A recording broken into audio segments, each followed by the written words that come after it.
या मालिकेच्या आजच्या भागात आपण पाहणार आहोत जयंत आणि जान्हवीच्या हळदीची तयारी सुरू असते आणि त्यावेळी काही लहान मुले आदित्यच्या अंगावर फुलांच्या पाकळ्या उधळतात. त्यामुळे त्या पाकळ्या त्याच्या केसांमध्ये सुद्धा अडकतात आणि तितक्यात पारू त्या ठिकाणी येत आदित्यला ही गोष्ट सांगते.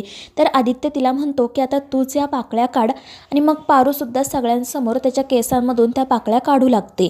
मात्र मारुती हे सगळं बघतो आणि तो पारूला रागातच बाजूला घेऊन जातो. पारू म्हणत असते की अरे बा हे काय करतोय तू. तर मारुती म्हणत असतो की तुला कळतंय का तू काय वागतेस ते. बरं झालं मी बघितलं म्हणून. जर माझ्या जागी दामिनी मॅडम किंवा अनुष्का मॅडम असत्या तर त्यांनी काय विचार केला असता. मात्र पारू म्हणत असते की बा मी काही केलेलं नाहीये. मात्र मारुती तिला म्हणतो की हे बघ पारू मी आता तुला शेवटचं सांगतोय. जोपर्यंत अनुष्का मॅडमचा आणि आदित्य सरांचा साखरपुडा होत नाही तोपर्यंत तू आदित्य सरांच्या आजूबाजूला सुद्धा फिरकायचं नाही. कारण जर चुकून काही झालं ना तर सगळं खापर तुझ्यावर फुटलं जाईल हे लक्षात ठेव. आणि त्यावर पारू नाईलाजानेच हो म्हणते. त्यानंतर आदित्य बाहेर चाललेला असतो पण तितक्यात हरीश त्या ठिकाणी येतो आणि आदित्यला एका नवीन बिझनेसची आयडिया देऊ लागतो. मात्र आदित्य त्याकडे दुर्लक्ष करतो. त्यानंतर हळदीच्या कार्यक्रमाला सुरुवात होते. सगळेजण खूप आनंदामध्ये असतात. आदित्यला मात्र पारू कुठेही दिसत नाही आणि त्यामुळे तो काळजीत पडतो. तो मनाशी विचार करत असतो की पारूच्या हाताला जखमसुद्धा झाली होती. तिला जास्त दुखत तर नसेल ना. आणि मग तो पारूला शोधायला जातो. तर इकडे मंगल आणि जान्हवीची वहिनी अनुष्काला हळद लावतात. त्यामुळे अनुष्का खूप चिडते पण ती त्यांना काही बोलत नाही. मात्र तितक्यात दिशा तिच्या समोर येते आणि दिशाला बघून अनुष्का तर खूपच घाबरते. तर दिशा म्हणत असते की अनुष्का मी परत आली आहे. आणि त्यामुळे अनुष्का तिच्याकडे एकटक बघतच राहते. मात्र थोड्याच वेळामध्ये दिशा तेथून गायब होते. त्यामुळे अनुष्काला कळतच नाही की खरोखर दिशा समोर होती की तिला फक्त भास झाला. त्यानंतर मग पुन्हा एकदा जान्हवीची वहिनी अनुष्काला पकडते. ती तिला विचारत असते की काय गं सुप्रिया तू इथे काय करते आणि हळदीसाठी असे काळे कपडे का घालून आली आहे. तर अनुष्का घाबरूनच म्हणते की सॉरी माझ्याकडून चूक झाली. आता मी पटकन जाते आणि चेंज करून येते आणि ती तेथून निघून जाते. दुसरीकडे पारू एका मंदिरामध्ये बसलेली असते आणि मनाशी विचार करत असते की तिकडे सगळेजण हळद खेळत असतील. मला आदित्य सरांना सुद्धा हळद खेळताना बघायचं होतं. बा असं का करतो काय माहिती. आणि तितक्यात आदित्यच त्या ठिकाणी येतो. तो पारूला विचारत असतो की इथे काय करते तू. मंदिरात बसून जप वगैरे करत होती की काय. पण पारू म्हणत असते की उगाच काहीतरी बोलू नका. पण मला सांगा तुम्ही इथे कशासाठी आला आहात. तर आदित्य म्हणत असतो की माझं जाऊ दे पण तू इथे काय करते ते सांग. मात्र पारू त्याला काही सांगत नाही. ती आदित्यला टाळण्याचा प्रयत्न करत असते पण आदित्य तिचं ऐकत नाही. आणि मग तो त्याच्या गालाची हळद पारूला लावतो. त्यामुळे पारू म्हणते की आदित्य सर हे काय चाललंय तुमचं. आणि मग ती सुद्धा हळद लावण्यासाठी आदित्यच्या मागेच लागते. मात्र पळत असताना तिचा पाय घसरतो आणि ती खाली पडणार इतक्यात आदित्य तिला सावरतो. आणि आदित्यचं लक्ष नसताना पारू पुन्हा त्याला हळद लावते आणि तेथून पळून जाते. दुसरीकडे हळद सुरू असताना लक्ष्मीचं लक्ष भावनाकडे जातं आणि तिला भावनाच्या लग्नाच्या वेळी घडलेला सगळा प्रकार आठवतो आणि ती बेशुद्ध पडते. तर दुसरीकडे अनुष्का तिच्या खोलीत असते. ती मनाशी विचार करत असते की मगाशी खरंच दिशा आली होती की मला फक्त भास झाला. पण दिशा इथे कशी काय येऊ शकते. ती तर जेलमध्ये आहे ना. मात्र तितक्यात तिला आरशामध्ये पुन्हा एकदा दिशाचं प्रतिबिंब दिसतं. त्यामुळे ती घाबरून पाठीमागे वळून बघते पण त्या ठिकाणी कोणीही नसते.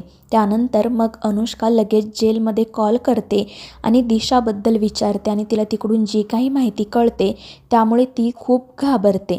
तर दुसरीकडे पारू तिच्या गालाची हळद पुसत खोलीत चाललेली असते. तितक्यात तिला गणी दिसतो. गणीच्या हातामध्ये आदित्यचे शूज असतात. पारू त्याला विचारत असते की हे तू कुठे घेऊन चाललाय. तर गणी म्हणत असतो की दामिनी मॅडमने मला आदित्य सरांना द्यायला सांगितलेत. तर पारू म्हणत असते की तू जा जेवण करून घे मी हे आदित्य सरांना देते. आणि ती गणीकडून आदित्यचे शूज घेते. मात्र मग मनाशी विचार करते की आता जर मी आदित्यच्या खोलीत गेले तर सगळेजण पुन्हा मला बोलतील. मी बाहेरच आदित्य सरांना शोधते आणि त्यांना हे शूज देते. मात्र मग त्यानंतर ती मुद्दाम आदित्यच्याच खोलीत जाते. मात्र त्याआधीच सिद्धूने आणि त्याच्या मित्रांनी आदित्यला किडनॅप केलेले असते. पारू सगळीकडे आदित्यचा शोध घेते पण तिला आदित्य कुठेही सापडत नाही. तर इकडे विश्वा आणि त्याचे मित्र आदित्यला एका चादरमध्ये गुंडाळतात आणि मग त्यानंतर सगळ्यांच्या नकळत ते त्याला त्या पॅलेसमधून बाहेर घेऊन जातात. दुसरीकडे पारू त्या पॅलेसमध्ये आदित्यला शोधत असते. तिला असं वाटतं की आदित्य सर मुद्दाम लपून बसलेत. तर इकडे आदित्य अजूनही बेशुद्धच असतो. सिद्धूला असं वाटत असतं की पारूला फसवून हा आदित्य माझ्या अंजलीसोबत आता लग्न करणार आहे पण मी तसं होऊ देणार नाही. आणि मग त्यानंतर तो सरळ पारूला कॉल करतो.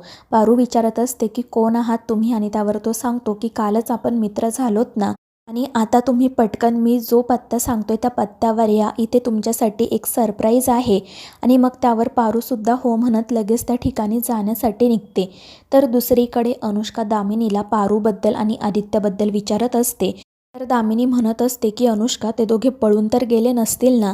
मात्र अनुष्का तिच्या बोलण्याकडे दुर्लक्ष करते आणि तेथून निघून जाते.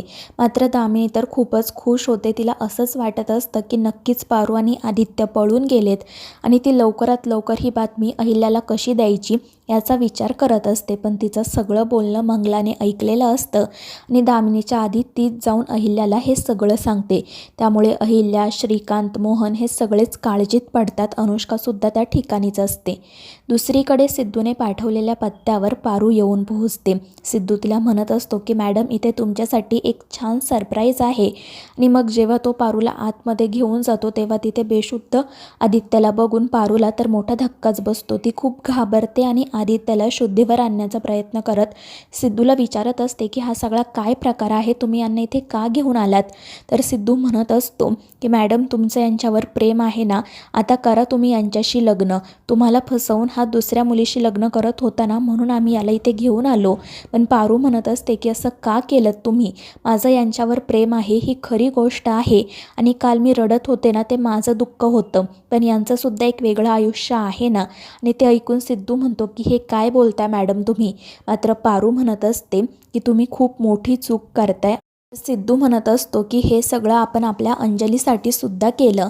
तर पारू म्हणत असते की कोण अंजली, आदित्य सरांचा आणि अनुष्का मॅडमचा साखरपुडा होणार आहे. मात्र सिद्धू म्हणत असतो की नाही नाही, आपल्या अंजलीचा आणि याचा साखरपुडा होणार आहे. तर पारू म्हणत असते की नक्कीच काहीतरी गडबड आहे आणि मग ती सिद्धूला सांगते की मी जे नाव सांगते ते तुम्ही मोबाईलवर सर्च करा आणि ते अनुष्काचं नाव सिद्धूला सांगते. अनुष्काचा फोटो आल्यानंतर ती सिद्धूला म्हणते की या आहेत अनुष्का मॅडम, यांचा आणि आदित्य सरांचा साखरपुडा होणार आहे. तर सिद्धू म्हणत असतो की म्हणजे नक्कीच काहीतरी गडबड झाली, आपली अंजली तर वेगळीच कोणीतरी आहे. आणि मग त्याच्या लक्षात येतं की अंजलीचा आणि आदित्यचा साखरपुडा आणि लग्न होणारच नाही आहे. त्यामुळे तो आणि त्याचे मित्र खूपच खुश होतात. मग तो पारूला म्हणतो की आता तुमचं हे पार्सल इथे आलंच आहे तर तुमच्या मनातलं यांना सांगून टाका, कदाचित हे होकारही देतील. पण पारू म्हणते की नाही, आपण तसं काही करायचं नाही आहे. आणि मग ती सिद्धूला सांगते की तुम्ही प्लीज यांना पुन्हा पॅलेसवर घेऊन जा. तर दुसरीकडे आदित्य आणि पारू अजूनही परत आलेले नसतात. त्यामुळे सगळेच जण काळजीत असतात. दामिनी तर म्हणत असते की नक्कीच त्या पारूने आदित्यला पळवून नेलं असणार. ती किती डेंजर मुलगी आहे माहिती ना, तिने स्वतःच्या लग्नातून त्या हरीशला गायब केलं होतं. तो बिचारा कुठे आहे हे आपल्याला अजूनही माहीत नाही. तितक्यात मग मारुतीसुद्धा त्या ठिकाणी येतो. मात्र तो म्हणत असतो की माझ्या मुलीवर विश्वास आहे, ती असं नाही करणार. पण दामिनी म्हणत असते की तुझ्या मुलीने तुझ्या तोंडाला काळं फासलं आहे, आता ती परत नाही येणार. त्यामुळे मग श्रीकांत आणि अहिल्या दामिनीवर चिडतात. तर मित्रांनो, या मालिकेच्या पुढील भागांमध्ये आपण पाहणार आहोत अहिल्या सगळ्यांसमोरच पारूला विचारते की नक्की आदित्य कुठे होता. इथे सगळ्यांचं असं म्हणणं आहे की तू त्याला गायब केलं होतं, आता मला सत्य तुझ्या तोंडून ऐकायचे. मात्र पारू गप्प बसते. तर मित्रांनो, या मालिकेच्या पुढील भागांच्या अपडेट्ससाठी आपल्या चॅनेलला सबस्क्राईब करा.